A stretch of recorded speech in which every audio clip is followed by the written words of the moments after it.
मोहिते पाटलांचं बीजेपीनं केलं कौतुक. राम सातपुतेंसह विरोधकांचे धाबे दणाणले. भाजपने 1 महिन्यापूर्वी आपली पक्षातून हकालपट्टी का करू नये अशी नोटीस भाजप आमदार रणजितसिंह मोहिते पाटलांना पाठवली होती.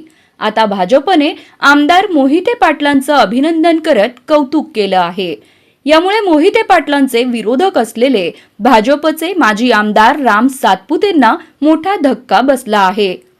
रणजितसिंह मोहिते पाटलांनी विधानसभा निवडणुकीत भाजप विरोधी भूमिका घेतल्याचा आरोप माजी आमदार राम सातपुते यांच्यासह जिल्ह्यातील भाजप नेत्यांनी केला होता.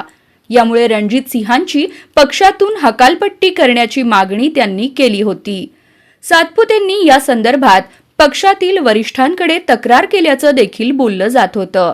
त्यानंतर मोहिते पाटलांना पक्षाकडून स्पष्टीकरण मागवण्यात आलं होतं. जर या प्रकरणी दोषी आढळल्यास त्यांना पक्षातून हकालपट्टी केली जाण्याची शक्यता वर्तवली जात होती. यासाठी राम सातपुते हे वरिष्ठांकडे सातत्यानं पाठपुरावा करत असल्याचं बोललं जात होतं.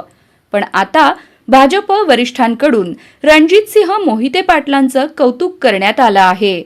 भाजपचे प्रदेशाध्यक्ष चंद्रशेखर बावनकुळे यांनी 1000 सदस्य नोंदणी केल्याबद्दल रणजितसिंह यांना पत्र पाठवत अभिनंदन केलं आहे.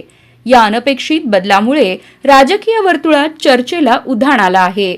मोहिते पाटील समर्थकांनी सोशल मीडियावर याचा जोरदार प्रचार सुरू केला आहे. भाजपने अचानक आपली भूमिका का बदलली हा प्रश्न उपस्थित होत आहे. आता रणजितसिंह मोहिते पाटील यांचा भाजपमध्ये प्रभाव वाढणार की पुढे आणखी राजकीय समीकरणे बदलणार हे पाहणं महत्त्वाचं ठरणार आहे.